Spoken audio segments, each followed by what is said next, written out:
October 12th, 1993, in the small Mayberry-esque town of Malvern, Arkansas, Nancy Heath is happily doing Julie, her 18-year-old daughter, a favor.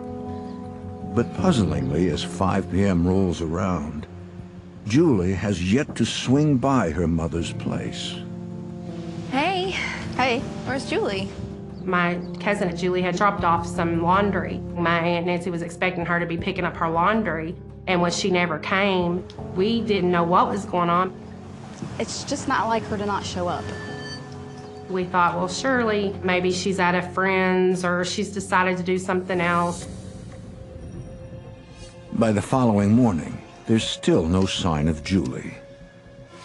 When she didn't come that first evening, didn't really think anything, but that next day, her laundry's here. She's not here. We can't find her car. We can't find her. We've heard nothing.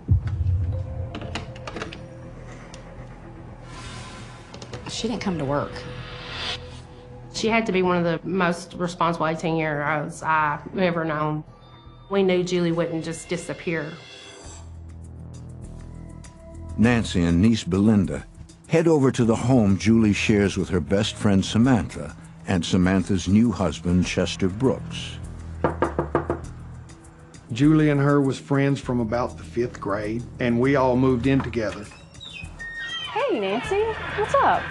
Is Julie here? She didn't show up for work this morning. Really? No, she's not. She has a new boyfriend. She left his number here. Okay. She just wanted to go see the guy that she had just started dating. She knew that he was staying at his mom's lake house, and I don't think his mom was there or was going out of town a lot.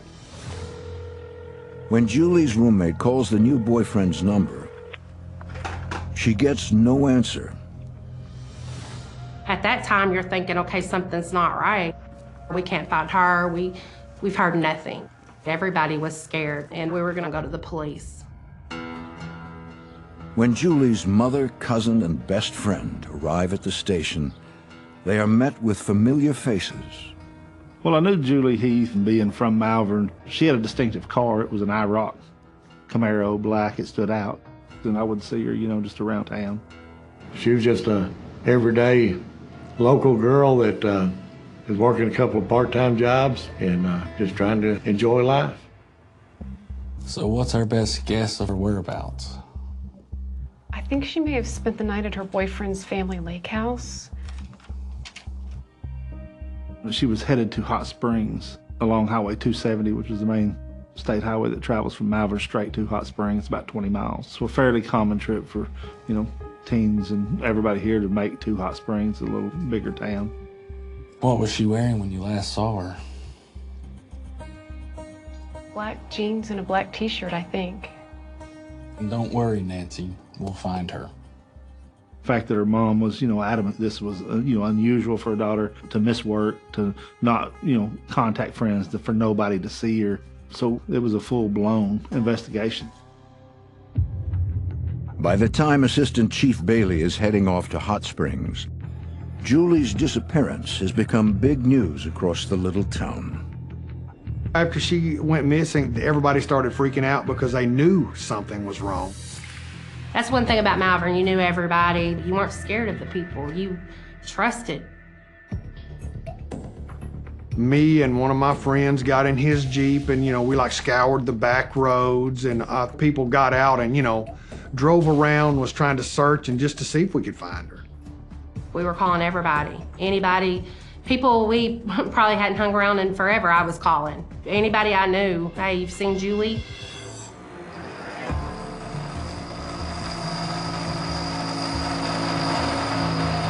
Gary Smith. The story is that she's gone to Hot Springs to meet this young man. And so obviously the first steps are going to be, who is he? What are his motives? Did he actually meet with her? And then what happened? I need to ask you a few questions about Julie Heath. What's going on? Have you seen her? No, not in a week or so. I felt it was unusual that she wouldn't have contact within a week or two. So she wasn't at your lake house last night? No, sir. When her boyfriend was interviewed, he stated she never did come to Hot Springs. I watched football at the lake house with my sister. If you hear from her, you let us know. It's kind of fishy. Julie goes to see a boyfriend, never comes back. With so many questions lingering, police work around the clock, hoping to discover some sort of answer to Julie's disappearance. Every hour you don't find that person, or every hour they're missing, it just constantly builds up stress and pressure among the law enforcement officers. Bailey. County has just located Julie Heath's vehicle. Where? We found out that her car had been towed out in the county. So that's when the sheriff's office became involved.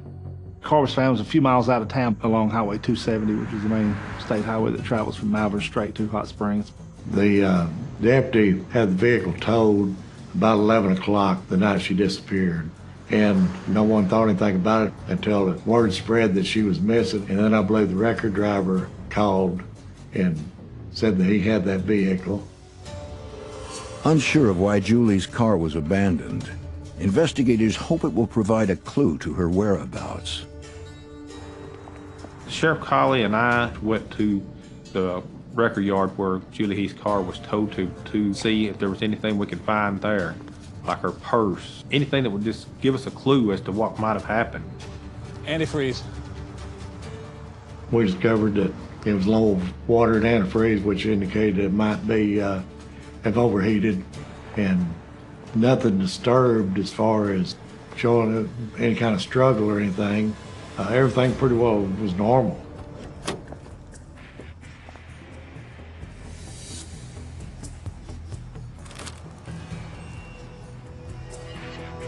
The last two things that was in the car was a gas station receipt and a receipt for drive-in for the night that she disappeared. It was somewhere around 9 o'clock, and the officer had towed her car at 11 o'clock, so that told us that something happened between 9 and 11 p.m. News of the car's discovery quickly gets back to Julie's family and friends. And it doesn't sit well. I knew something bad had happened because Julie wouldn't have just run off with somebody, up and left that car that she loved so much on the side of the road. That wouldn't have never happened. You're thinking something's not right. Somebody's got her, someone's hurt her. But even as those closest to Julie brace for the worst-case scenario, no one in Malvern, not even law enforcement, is prepared for the mystery that is about to unfurl.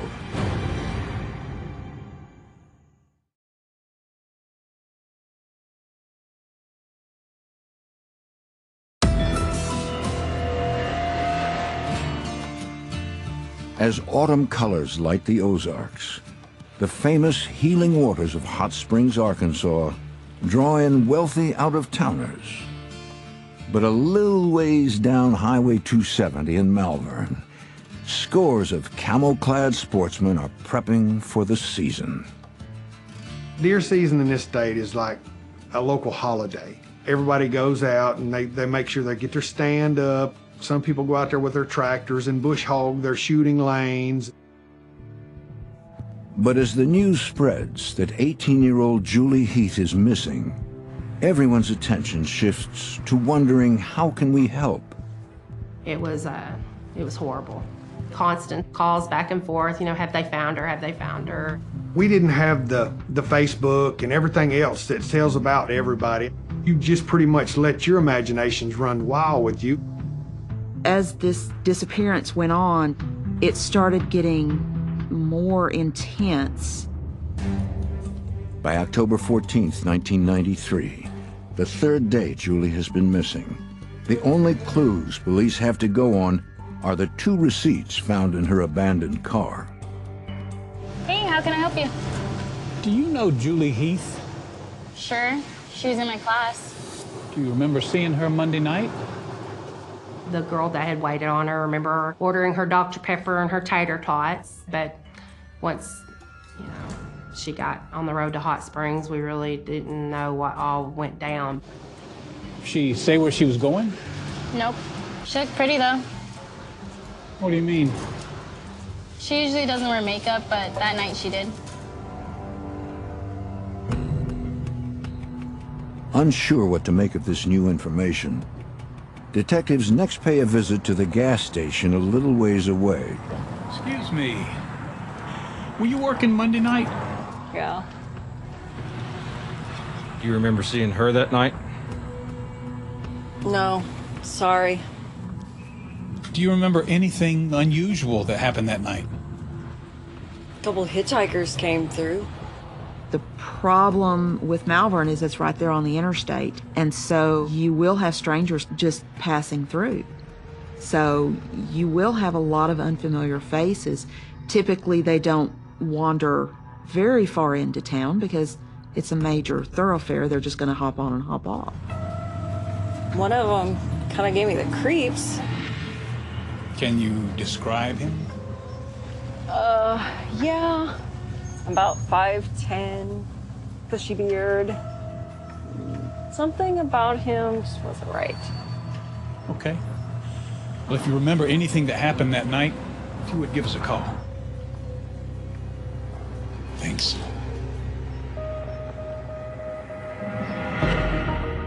Over the next few days, investigators work long days and nights. There's no sign of Julie Heath. We talked to her friends, friends of friends, anybody that was in school with her, her co-workers, her family. We tried to investigate and talk to anybody and everybody that knew her. In 1993, cell phones existed, but not very many people had them. So if somebody went missing for a day and a parent didn't hear from their kid, or maybe somebody didn't show up for work, it would have been harder to reach them. We wanted the family to be reunited. We wanted this redheaded 18-year-old to come back and go cruising again. A complete search of Julie's car reveals no signs of a struggle or blood. Once again, there is absolutely nothing new for detectives to go on. That was where investigators would have, began to turn to what would have motivated someone to, target Julie. With her car being locked, seems like, she may have got in with somebody she knew to where she felt safe and just wanted to secure her car. It makes everybody wonder, do we have someone out there that she knew that is a danger to the public? By day 5 of their search for Julie, Sheriff Colley decides to request help from the Arkansas State Police. I got a call from my headquarters that the county over there in Malvern had called and wanted me to call them about a missing person. As each day passed with us as law enforcement, we knew this is not going to be a good outcome. A week later, your time is running, and when I got involved with this, it was already late, and we needed to get moving. Attention all units in the area of Wild Hog Road. Please respond to the entrance at Main Point Road. We have a hunter reporting human remains. At that time, we didn't know if it was female or male. We both suspected, is this going to be Julie? There was a local man who was doing some scouting because bow season was fixed to be started good, and he was out scouting for deer, said that he had discovered the body.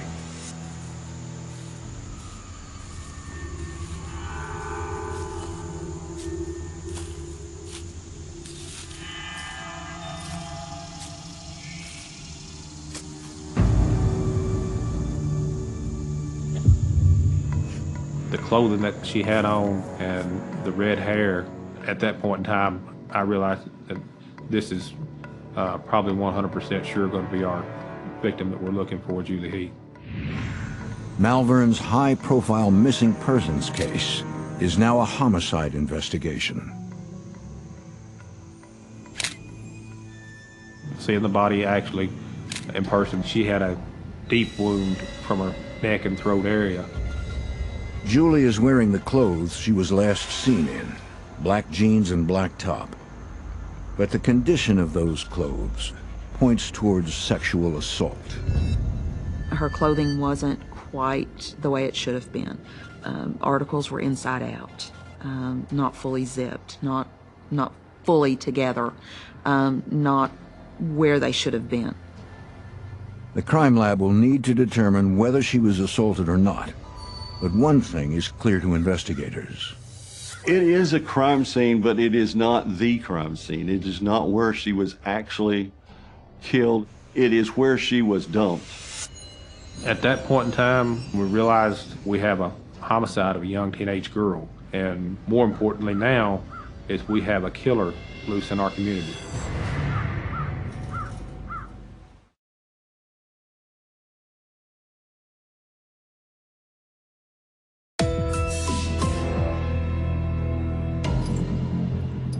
On October 16, 1993, a hunter makes a horrific discovery on a trail outside of Malvern, Arkansas. And it doesn't take police long to identify the human remains as missing teenager Julie Heath. Mike Tammy said, "Baby, they found Julie." And I remember going, "Oh, really, really? Is she okay? Is she alive? Is she good, you know?" And they said, "No, baby, she's dead." And that's how I found out. Born and raised in Malvern, Julie Heath is remembered as the quintessential all-American girl. Julie was very just energetic, funny, just loved people, very nice to everyone, hard worker, wanted so much in life. She was friends with just about everybody.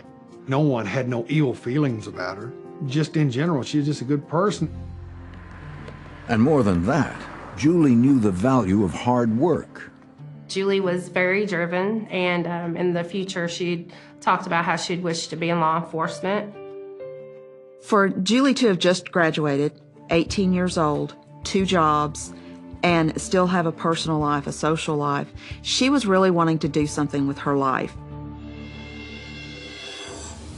As the shock of Julie's murder sets in, investigators at the scene have a few questions for the local hunter who found her body.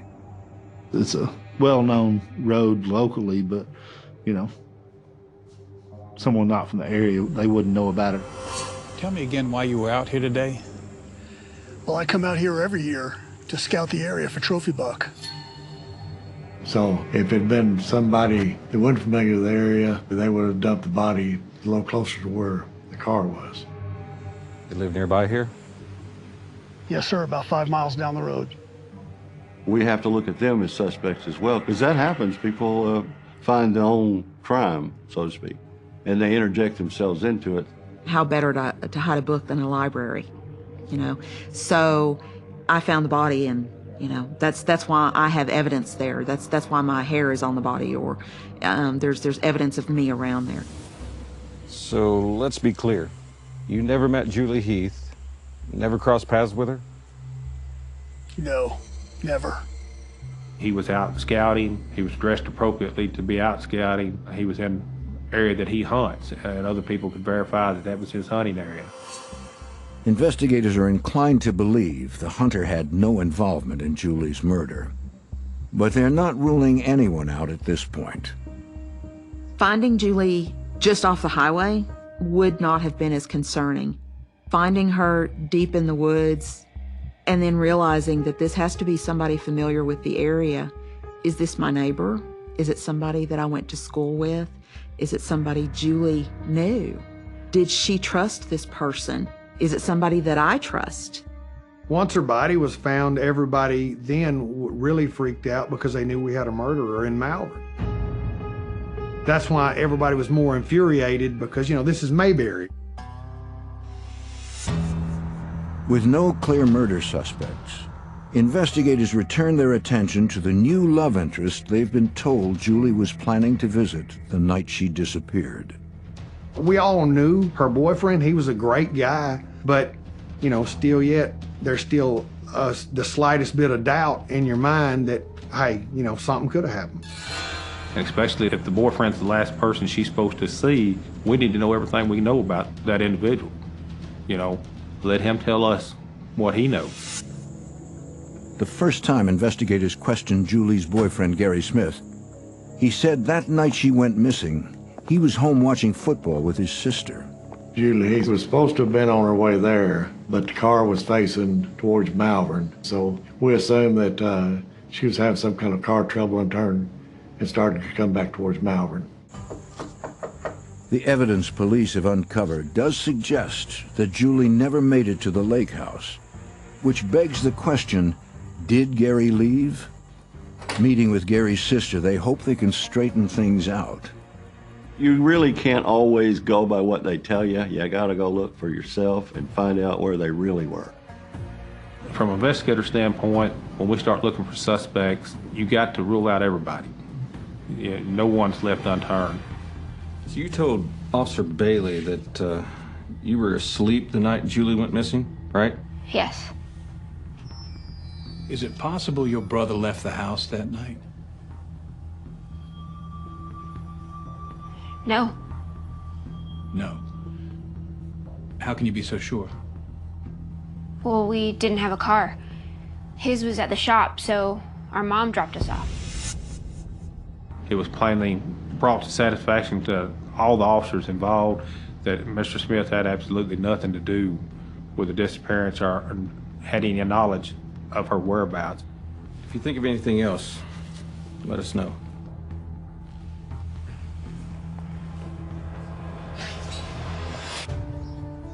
With a new boyfriend ruled out, investigators turn to the coroner's report, which indicates that Julie's attacker had attempted to sexually assault her, but she managed to fight him off. A fight which likely cost her her life. She was great and sweet and all, but she was feisty. I believe she fought for her life.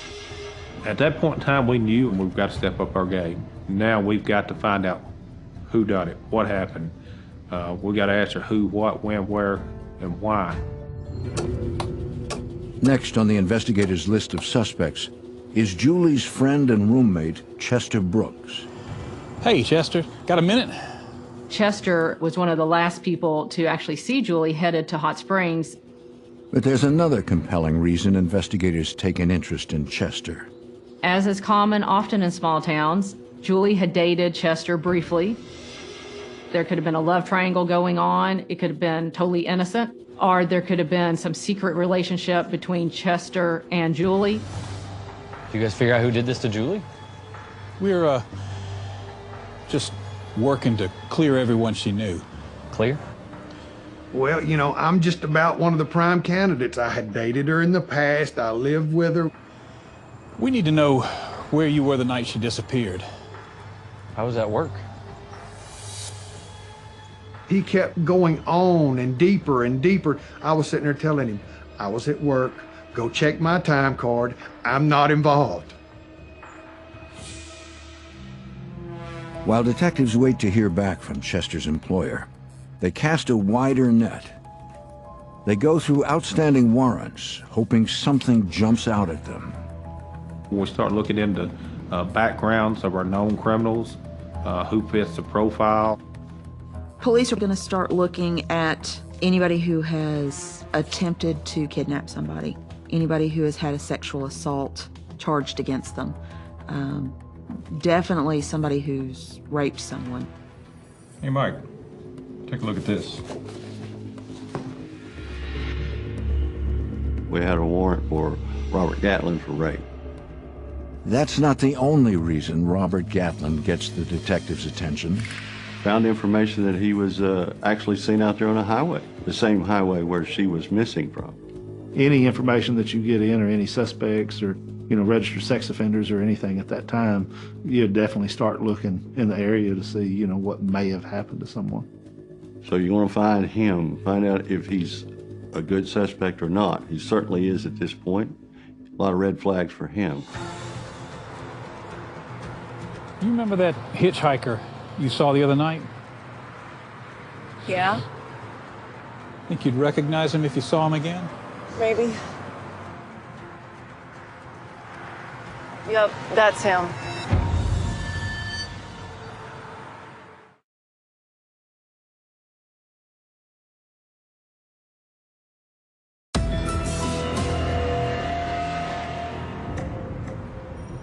when the body of Malvern, Arkansas teenager Julie Heath was found murdered.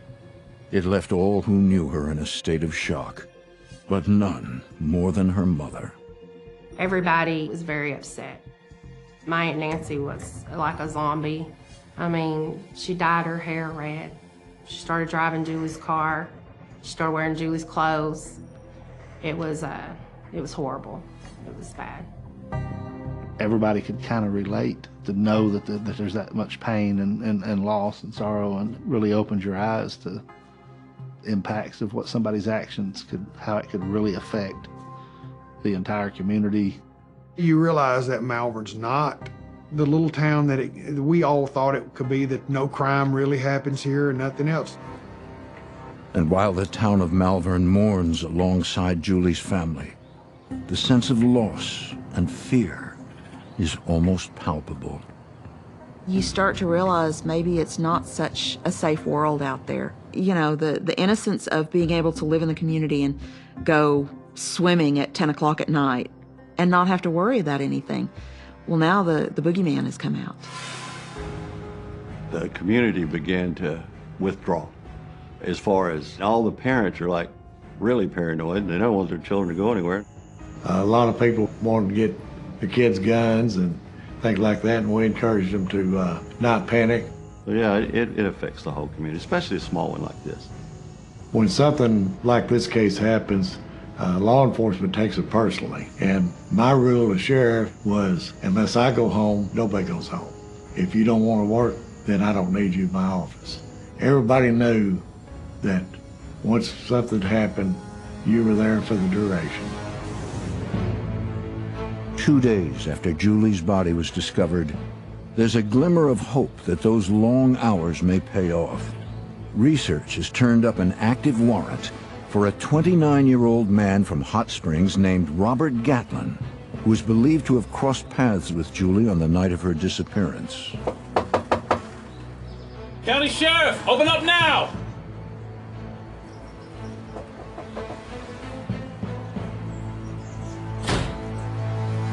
Got a runner.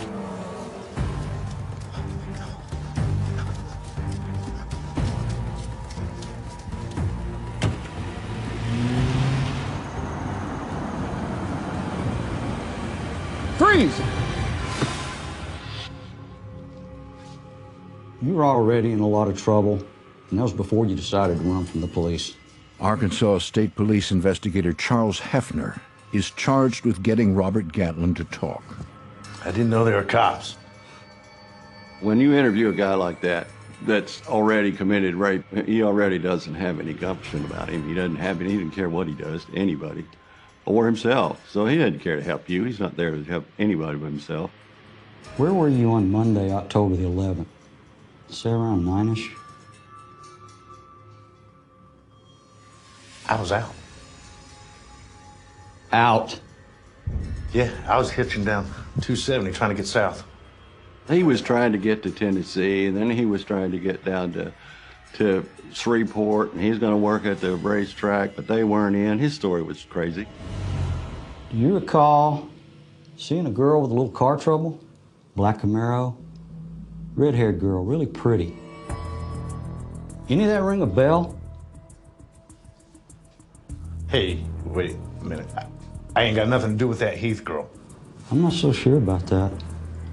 So whatever he's going to tell is going to be a self-serving story anyway. But he will give you just enough information. You know, especially with a young lady being involved. Was he around? Was he actually there? He'll give you a little more information, so you leave him alone. But that doesn't make his other charge go away.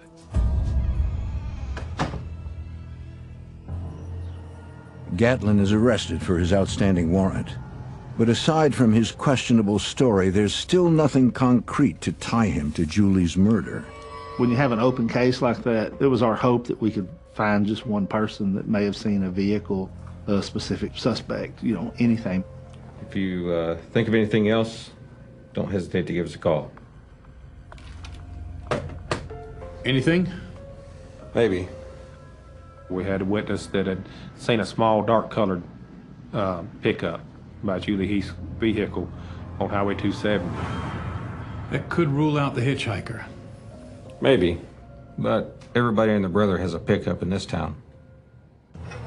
While the tips continue to pour in, detectives follow up on a call that came in from the manager of the restaurant where Julie worked part-time. I should have called sooner. It took a while for me to put two and two together. So what have you got? One of my former employees, Mark Lofton, he had a thing for Julie. If there's problems with a coworker, what was the problem with the coworker? Was he hitting on her, making unnecessary advances? Was he wanting to go out with her? You know, and she turned him down. Then after she disappeared, so did he. That right there just automatically blows up flags. If she had a problem there, then we need to find out what that problem is or what their relationship actually consisted of. You have an address? Yes, here. I wrote it down for you. You think he could have done this?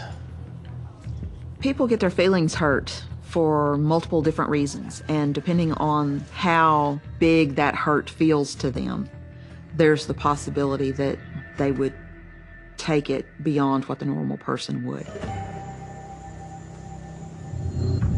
The address leads detectives to a trailer on the outskirts of Malvern.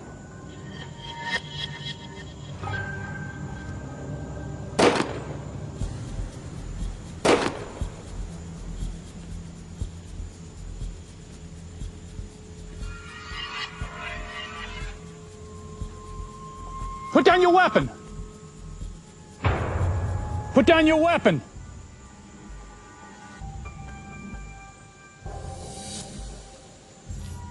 Mark Lofton? I was just shooting at some cans. When's the last time you saw Julie Heath? I don't know. At work, I guess. We understand that she refused to go out with you. Why'd you disappear about the same time Julie did? I made bail yesterday. You sit tight while we check it out.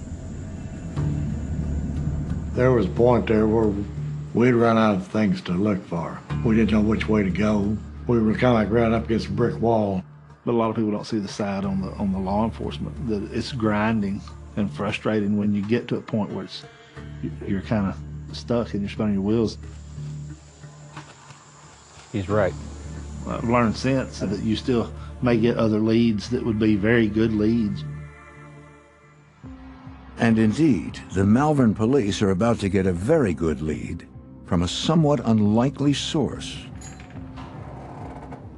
The pastor from Hot Springs contacted our sheriff's office and told us that, hey, I may have something that is of importance. The young man's name is Eric Nance. So when did he come see you? It was after a Wednesday night service, so must have been October 13th. We had not even discovered the body at that point in time. Eric Nance went to the pastor and told him that he was worried that he was going to be charged with the murder and kidnapping a young girl in Hot Spring County. Do you know where we can find this man? He just checked himself into the Arkansas State Mental Hospital. There was big red flags that this may be the person we need to zero in on.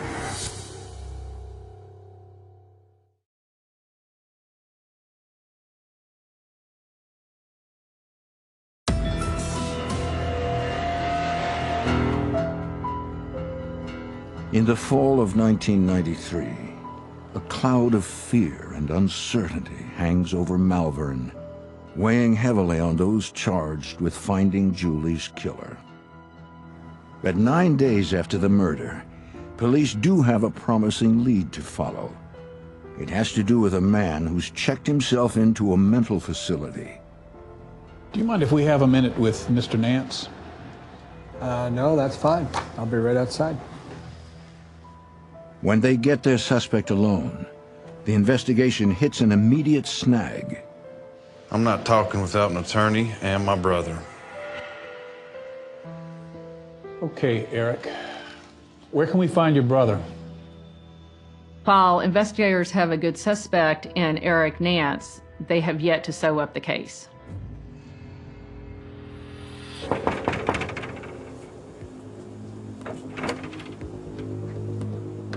Morning, Nance. Come in.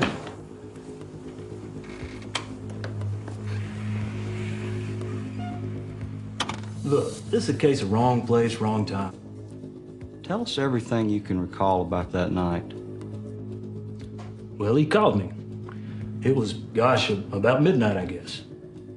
Eric Nance had a flat, and his brother came and carried him back out there and helped him change tire to get him home. Can you show me where that was?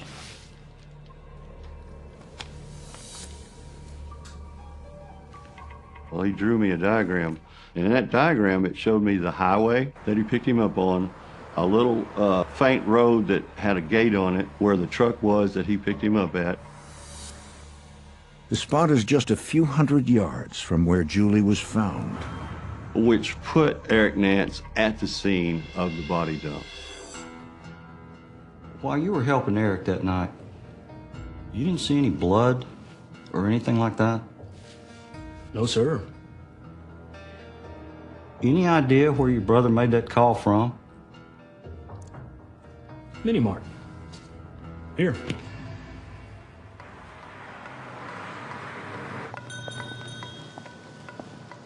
Can I help you? Do you know this man? Eric. He was in here a couple weeks back. Could it have been the night of October 11? She knew him from school, and she remembered after the body was discovered of Julie Heath, this light went off in her mind. Eric Nance come into the store that night. He seemed kind of freaked out. The clerk remembers Eric saying he was scared outside on the road alone, so he ran barefoot all the way to the store to use the payphone. She told us that he had dark-colored stains on the front of his overalls, but after thinking about it, she said that was blood.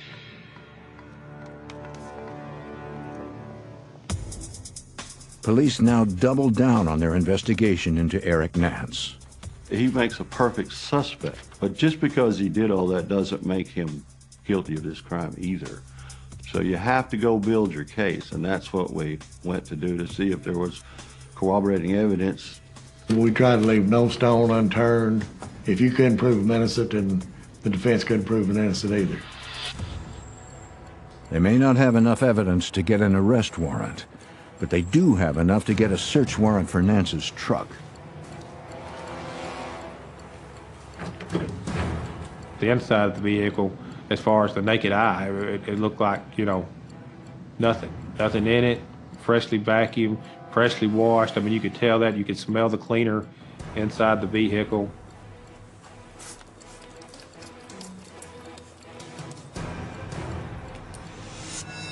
Oh, wow. Investigators may have finally found their crime scene. You could see where there had been cleaned up blood, lots of it. So that gave us the thought that the crime itself was inside that truck. That's where she was killed.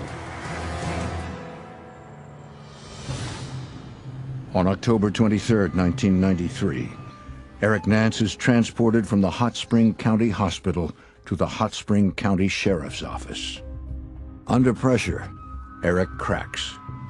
He stated he had picked her up, give her a ride, his work knife slipped out of his pocket, and she freaked out and started kicking him and hitting him, and somehow the knife just accidentally stuck in her throat. And he panicked and hit her. The story is ludicrous that he provides. It makes no sense whatsoever. Eric Nance is arrested and charged with capital murder. Despite its improbability, Eric sticks with his story that he killed Julie by accident all the way through his trial. The prosecution, however, tells a different story.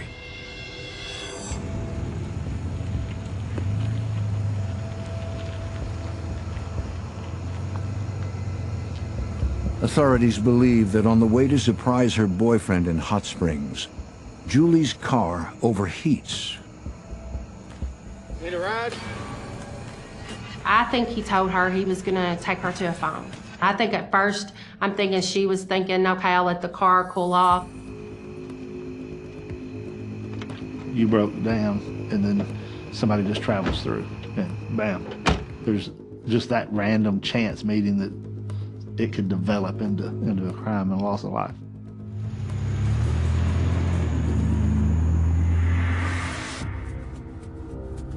On March 31st, 1994, Eric Nance is sentenced to death for the murder of Julie Heath. You could just see everyone in the courtroom going, oh my God, we did the right thing, because he would do it again. Nance is executed on November 28th of 2005. But the stern justice isn't enough to stop the wave of grief crashing over Malvern and the Heath family. The whole family changed.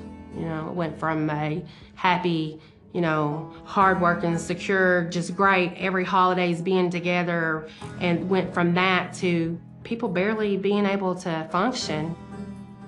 I watched my aunt disappear, basically. It was horrible, just watching her go from who she was, so strong, such a good woman, to nothing, to bones. It was devastating on Julie Heath's mother. Took it hard, blamed herself, so she decided to commit suicide so that she could go and be with her daughter. It's been nearly a quarter century since this crime, but the loss in Malvern continues to be felt. It takes the shine off of your small community when something like this happens. The community realizes it's not as safe as they once thought, that you need to hold your loved ones a little closer.